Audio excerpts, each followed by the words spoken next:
Assalamualaikum warahmatullahi wabarakatuh. Hai moms, kali ini kita bakal bahas dampak buruk sering menakut-nakuti anak. Nah moms, kita kan semua tahu ya, masa anak-anak itu merupakan masa keemasan atau sering disebut juga dengan masa golden age. Pada masa ini kita akan melihat perubahan cepat dalam perkembangan fisik, kognitif, sosial, dan emosional pada buah hati kita ya moms.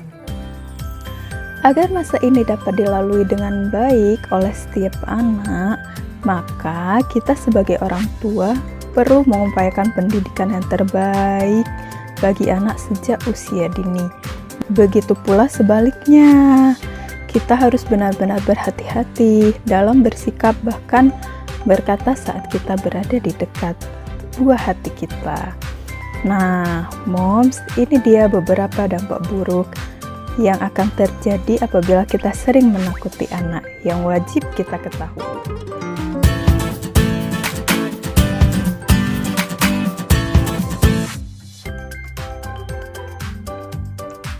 Nah, dampak buruk yang pertama yaitu menjadi penakut.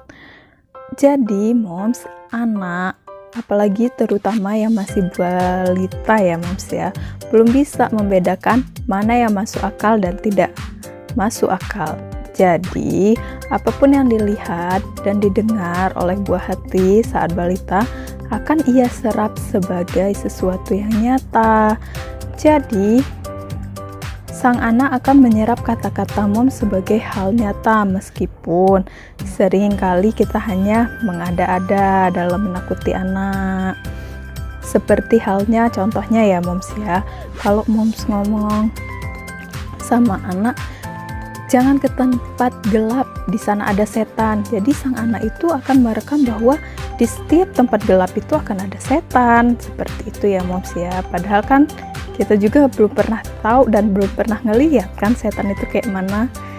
Dampak buruk yang kedua itu yaitu mimpi buruk.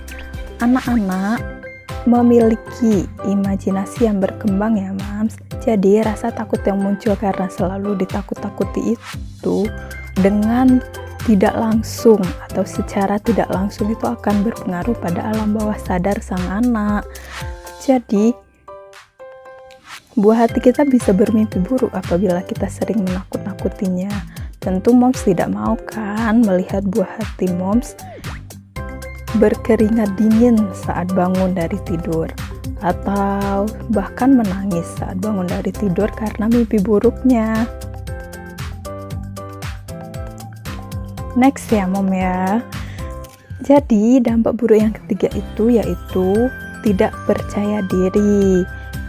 Ketakutan yang terus-menerus dialami anak akan mengakibatkan buah hati merasa selalu bingung dan cemas, sehingga sang buah hati akan menjadi tergantung pada orang tua atau bahkan orang lain, karena anak merasa tidak percaya diri dan dapat berakibat pada kemandirian anak di masa depan ya moms. Jadi mungkin moms nggak mau kan kalau tiba-tiba yang niat moms nakutin anak itu biar anak nurut, biar anak jadi baik, itu justru berpengaruh pada kemandirian anak di masa depan. Dampak buruk yang keempat yaitu dapat merusak kemampuan berpikir dan berperilaku secara rasional ya moms. Dalam poin keempat ini akan berhubungan langsung pada tindakan pengambilan keputusan pada buah hati ya moms. Karena buah hati kita akan membuang banyak waktu dan energi untuk mengatasi rasa takutnya, dan seringkali kemampuan berpikir rasionalnya terganggu karena itu. Dampak buruk yang kelima yaitu fobia. Fobia adalah ketakutan secara berlebihan terhadap sesuatu atau situasi tertentu yang bisa menghambat kehidupan penderitanya. Nah, jadi ya moms ya, anak-anak itu kan belum bisa mengontrol rasa takutnya. Jadi kalau kita sering nakut-nakutin, terus dipupuk rasa takutnya, pada anak itu bisa menimbulkan fobia. Moms tentu nggak mau dong kalau anaknya jadi fobia terhadap sesuatu, apalagi itu bisa merusak masa depannya. Nah, dampak buruk yang terakhir yaitu hilang kepercayaan pada orang tua. Nah, dampak buruk yang terakhir ini akan terjadi terlebih jika orang tua menakut-nakuti sang anak dengan hal-hal yang tidak masuk akal, karena semakin lama atau seiring berjalan waktu, sang buah hati akan menyadari bahwa orang tuanya berbohong. Dan seperti kita orang dewasa, si anak pun bisa hilang kepercayaan kepada kita ya moms, apabila sering kita bohongi. Oke moms, itulah 6 dampak buruk yang akan terjadi pada anak apabila kita sering menakuti buah hati. Tentu moms tidak ingin dong hal-hal yang sudah kita bahas tadi terjadi pada buah hati yang sangat moms sayang. Jadi mulai sekarang ya moms ya, mari kita sama-sama belajar untuk tidak menakuti anak dengan berkata-kata bohong atau menakut-nakuti dengan hal-hal yang tidak masuk akal, seperti contohnya ya moms ya, jangan ke sana nanti digigit cicak. Terus jangan menangis nanti ada hantu. Itu kan nggak masuk akal ya moms ya.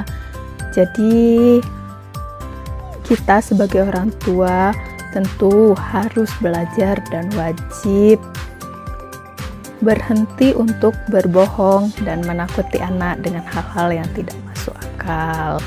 Oke moms, sampai di sini dulu video kita kali ini ya. Terima kasih sudah menonton video ini. Semoga bermanfaat untuk moms dan para calon moms.